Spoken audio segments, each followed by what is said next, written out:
ছোট থেকে বড় আমরা সকলেই মোমো ভালোবাসি, কিন্তু মোমো তৈরি করা মানে মাখা বেলা ও মোড়ানো ঝামেলা। তবে আজ আমি মাখা বেলা ও মোড়ানো ছাড়াই খুব সহজভাবে মোমো তৈরি করে দেখাবো। একদম দোকানের মতো খেতে লাগবে। নমস্কার বন্ধুরা, তিয়াশাস রেসিপিতে সকলকে স্বাগত জানাই। আমার আজকের রেসিপি হলো মাখা বেলা মোড়ানোর ঝামেলা ছাড়াই দুর্দান্ত স্বাদের চিকেন মোমোর রেসিপি। আমি এখানে আমার পরিমাণ মতো বোনলেস চিকেন নিয়েছি। এবার এই বোনলেস চিকেনগুলোকে একটু কিমা তৈরি করে নিতে হবে। তার জন্য চিকেনটাকে এরকম ছোট ছোট করে টুকরো করে নিয়েছি। এবার এই চিকেনের টুকরোগুলোকে একটা মিক্সিং জারের মধ্যে ভরে নিচ্ছি।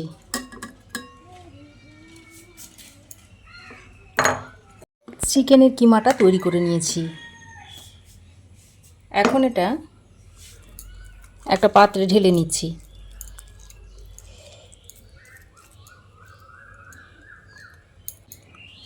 এবার এটাকে এক সাইডে সরিয়ে রেখে দিচ্ছি।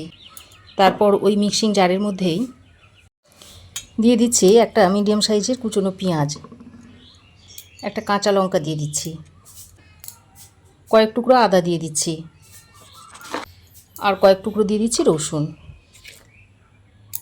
এবার এটাকে একটু মোটা মোটা দানা রেখে রেখে মিক্সিতে পিষে নেব। তো দেখুন, এই রকম একটু মোটা মোটা করে পিষে নিয়েছি। দেখুন, এবার এটাকে চিকেনের মধ্যে দিয়ে দিচ্ছি।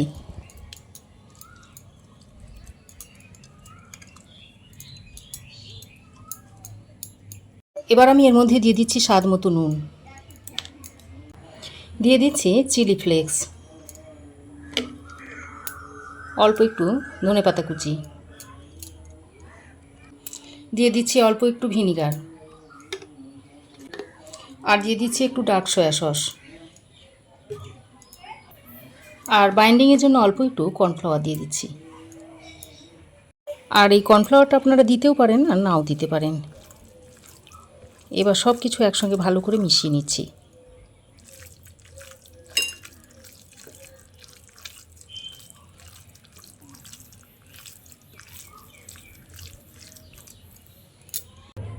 আর অল্প সামান্য পরিমাণে একটু সাদা তেল দিয়ে দিচ্ছি।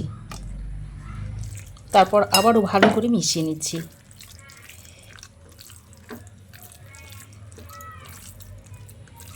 দেখুন, এটা মেশানো হয়ে গেছে। এবার এটাকে এক সাইডে রেখে দিয়ে আমি একটা চাটনি তৈরি করে নিচ্ছি।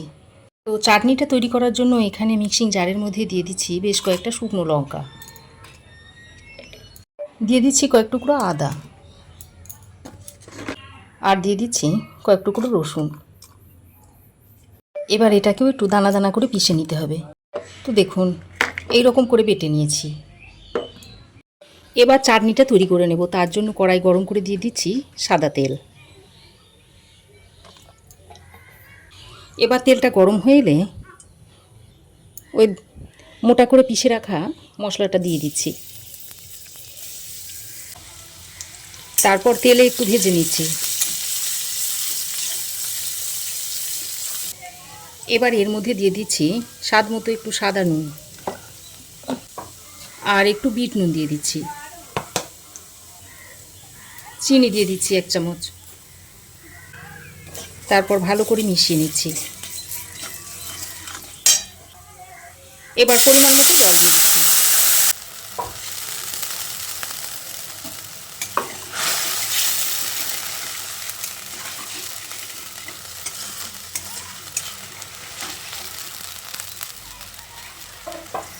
এবার কালারটা যদি একটু সুন্দর করতে চান তাহলে একটু কাশ্মীরি লঙ্কার গুঁড়ো দিয়ে দেবেন। আবারও ভালো করে মিশিয়ে নিচ্ছি। এবার 1 চামচ ভিনিগার দিয়ে দিচ্ছি। খুব ভালো করে মিশিয়ে 1-2 মিনিট মতো ফুটিয়ে নিলেই সুইট চিলি সসটা তৈরি হয়ে যাবে। তো দেখুন, সসটা তৈরি হয়ে গেছে। গ্যাসের ফ্লেম বন্ধ করে দিলাম। এবার আমি চিকেনের পুরগুলোকে তৈরি করে নিচ্ছি। এভাবে এরকম গোল গোল বলের শেপ দিয়ে নিচ্ছি।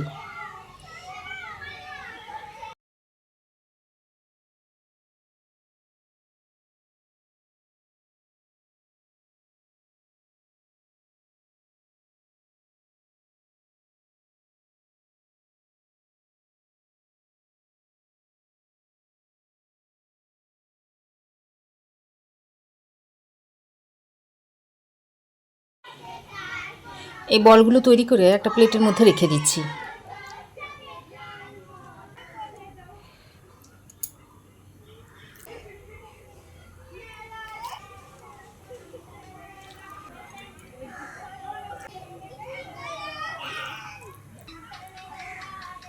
দেখুন সব বলগুলো আমি তৈরি করে নিয়েছি। এবার দেখুন আমি ময়দা বেলা মাখার ঝামেলা ছাড়া কিভাবে মোমোগুলোকে তৈরি করে নিই। তো এখানে আমি শুকনো ময়দা নিয়েছি, আর একটা বাটিতে নিয়েছি ঠান্ডা ফ্রিজের জল। এখন আমি এই চিকেন বলগুলো একটা একটা নিয়ে ময়দার সঙ্গে এইভাবে গড়িয়ে নেব।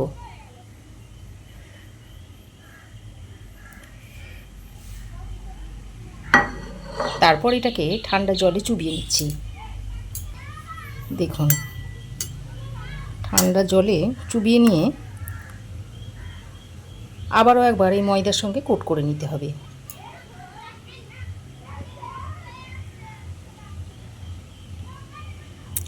তো দেখুন এইভাবে তৈরি করে নিলাম। দেখুন একটা তৈরি হয়ে গেছে।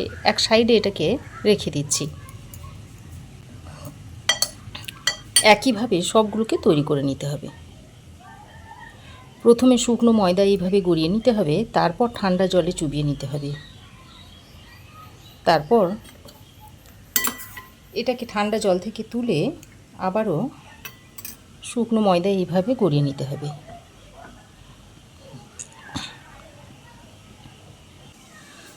তো দেখুন সবগুলো মোমো আমি তৈরি করে নিয়েছি। এবার এগুলোকে সেদ্ধ করে নেব। জন্য আগে থেকে একটা কড়াই বেশ খানিকটা জল গরম করতে দিয়েছি। তারপর এর মধ্যে দিয়ে দিচ্ছি পরিমাণ মতো নুন। এবার এই যে মোমোগুলো তৈরি করে নিয়েছিলাম সেগুলো এই ফুটন্ত জলের মধ্যে দিয়ে দিতে হবে।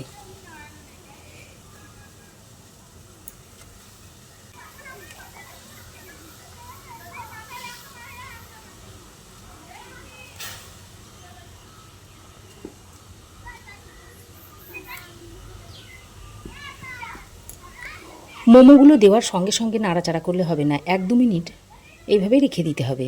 তারপর দেখবেন আস্তে আস্তে ফুলে উপর দিকে ভেসে উঠবে। 1-2 মিনিট পর এইভাবে নেড়ে চেড়ে দিতে হবে। তারপর মোমোগুলোকে খুব ভালোভাবে সেদ্ধ করে নিতে হবে। তো আমি আরও 2-3 মিনিট মতো ভালো করে ফুটিয়ে নিয়েছি। আর দেখুন মোমোগুলো তৈরি হয়ে গেছে। ময়দা মাখা বেলা ঝামেলা ছাড়াই দেখুন কত সুন্দর মোমো তৈরি হয়ে গেছে। এবার আমি এগুলোকে তুলে নিচ্ছি।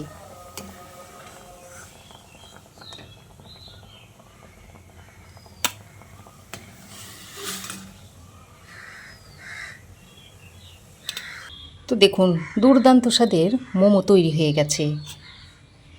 এবার আমি এগুলোকে একটা প্লেটের মধ্যে সার্ভ করে দিচ্ছি।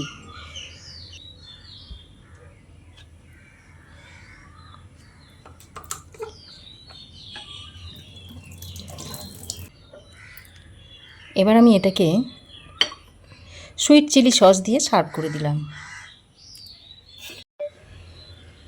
তো একটা মোমো আমি এই সসের সঙ্গে ডুবিয়ে দেখাচ্ছি। দেখুন অসম্ভব টেস্টি হয় খেতে।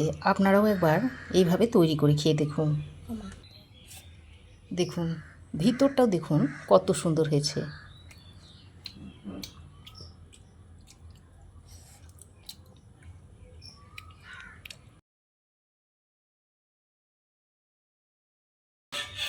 তো রেসিপিটা কেমন হয়েছে অবশ্যই একটা কমেন্ট করে জানাবেন।